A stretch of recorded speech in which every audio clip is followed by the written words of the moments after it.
The inspectorate criticised the use of shields to control demonstrators, and it found that some officers commanding public order operations had not been properly trained. Well, live to our Home Affairs correspondent Andy Tyner in central London. Tell us more, Andy. Well, fundamentally, what this report says is that if police tactics are seen to be over-aggressive, inconsistent and unfair, then the police risk losing the support of the public. It reasserts the fundamental values of British policing, in other words, policing by consent, established by Sir Robert Peel, and it says it believes that that model is still compatible, even with the various challenges which the police face to events such as G20 or the King's North protests in Kent. But it does make some pretty important criticisms of the way perhaps some of those principles have been eroded in recent years.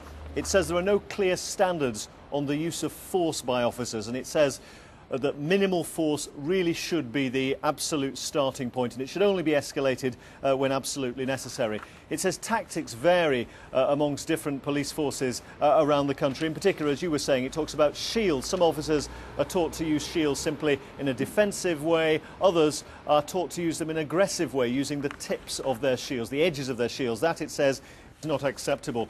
It says training is often out of date. The basic rule book is 5 years out of date, and it says that some of the officers sometimes placed in charge of these events themselves haven't completed the accredited command training courses. So there are some practical criticisms that it makes, but broadly speaking, it says that we should continue with the British model of policing by consent instead of perhaps going down the route of some of our continental neighbours where they have standing national riot forces, for example. And is it firmly fixed on the future, or is it naming names of those who have eroded the principles, as you put it?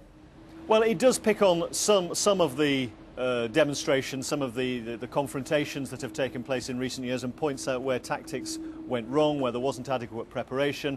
But really it's much broader, and it really has something for everyone. It talks about, for example, the use of protective equipment, what we regularly term as riot gear. It says that premature displays of formidable public order protective uniform and equipment can really get in the way of the appropriate dialogue between the demonstrators and the police. It can intimidate demonstrators, for example, make a situation worse. And it draws from the various high-scale, well-reported public order situations of the last few years to make those remarks. Of course, there is another side to this. The police would always say, well, the reason we have to wear all of this equipment is because we cannot always be sure what kind of a situation we're walking into. But this report from the inspector says that senior officers mustn't allow a misinterpretation of health and safety rules to get in the way of common sense policing. Only use this kind of equipment, this kind of protective clothing where absolutely necessary. And one interesting demonstration in recent months that it does point to is the climate camp out in southeast London. You may recall a few months ago no one was quite sure where they were going to assemble. In the end it was Blackheath in southeast London.